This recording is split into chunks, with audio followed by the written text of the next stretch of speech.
Vimeo people, we're on number 10. Hope you're caught up with us. This is Xander versus Moffatt. So, here we go.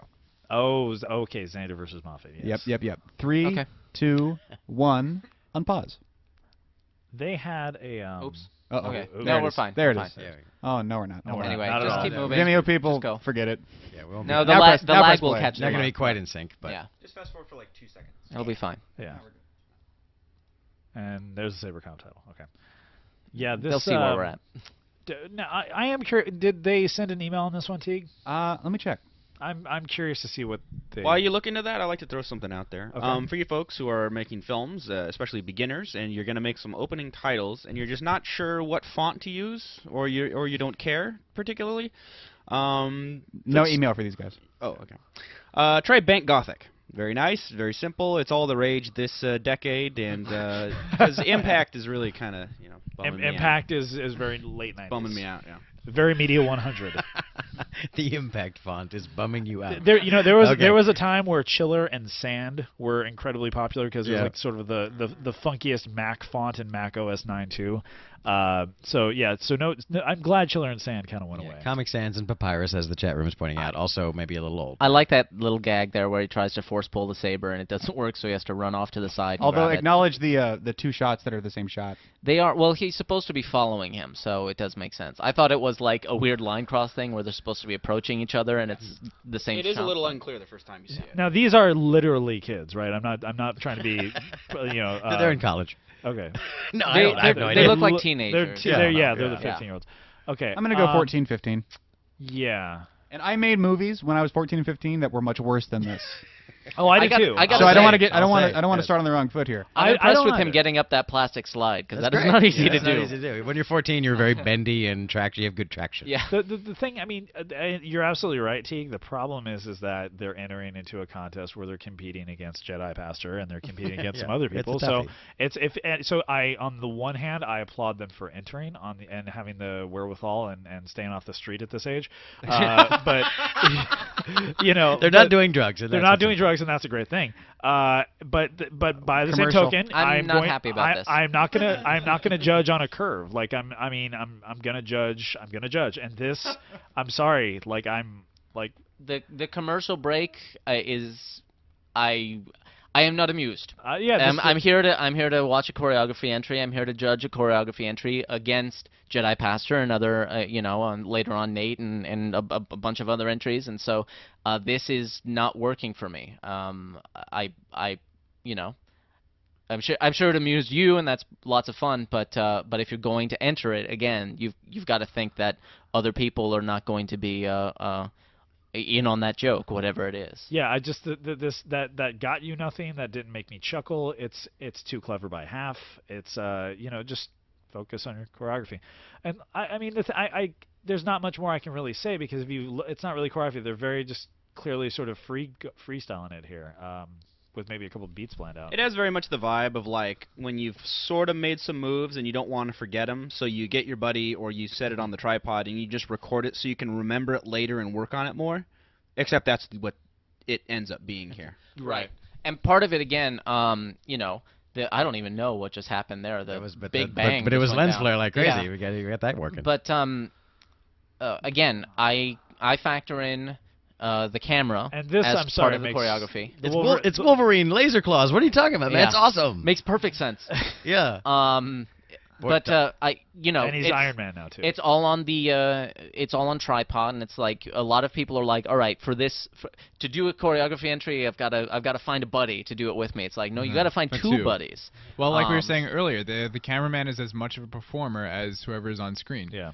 And the camera is as much of a performance and has to be given as much consideration as the on-screen performances. Absolutely. So Absolutely. at the very least, you need a warm body behind going, okay, that I can step over here, or I can see this and tell you what's going on behind the camera. Yeah, I've been involved in one way or another with a lot of fight scene shoots where the cameraman gets just as exhausted as the fighters do because it's all part of it's as all it should be. Yeah. If not more so, because they're looking around 10, 20, 30 pounds. I of honestly gear. don't know how he killed him. I honestly really have no I'm idea very what confused happened. by that.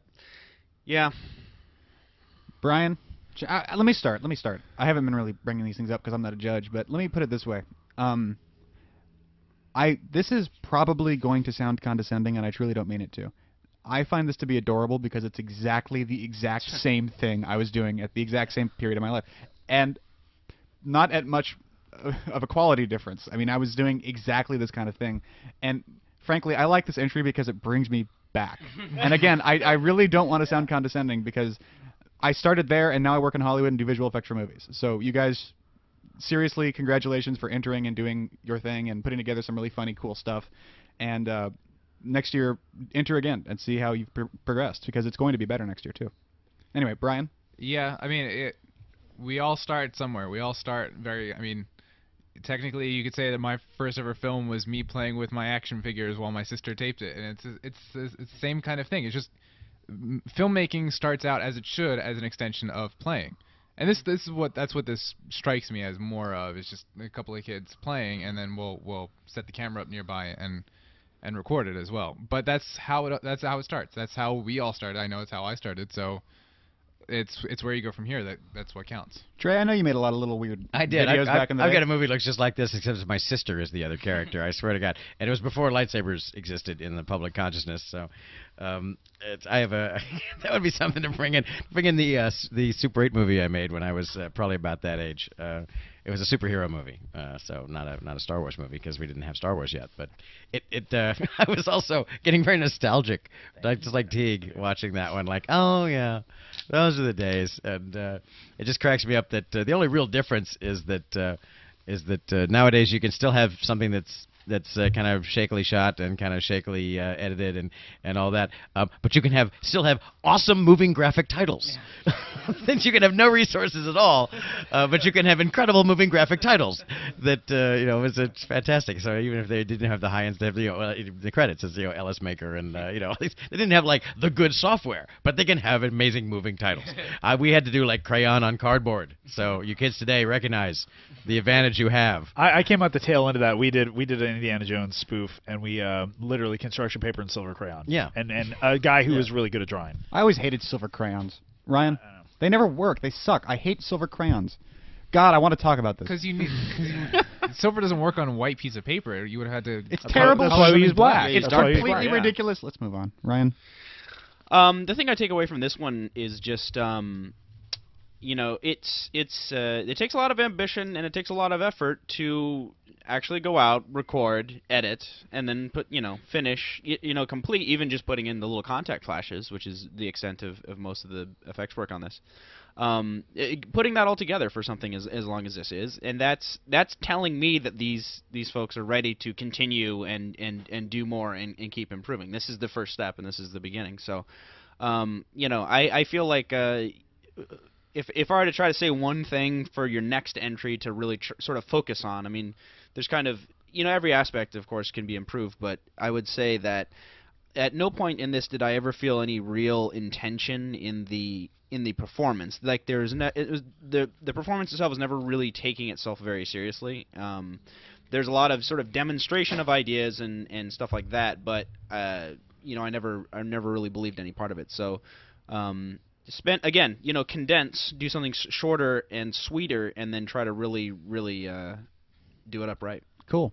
Dorkman? Yeah, I think like you guys have been saying, and Brian in particular, it feels very much like people at play, and I think which is incredibly important, and never ever lose that. Yeah, absolutely. But you've also at this point, and it's. Like we said as well, it's good that they took the step to enter it and stuff like that. But that also means they're taking the step from, messing around with their buddies to showing it to people who don't know them and don't necessarily get their sense of humor or their in-jokes or whatever. So it's like now you're going out to a wider audience. So it's hard. It's very hard to strike the balance, but you've got to find the balance between making something that you're proud of and making something that entertains people who don't know you. Right. Like we've been saying, they're taking the first step, and there's a lot of promise there, and it's just they've got to kind of keep in that direction. Keep working on it. Yeah.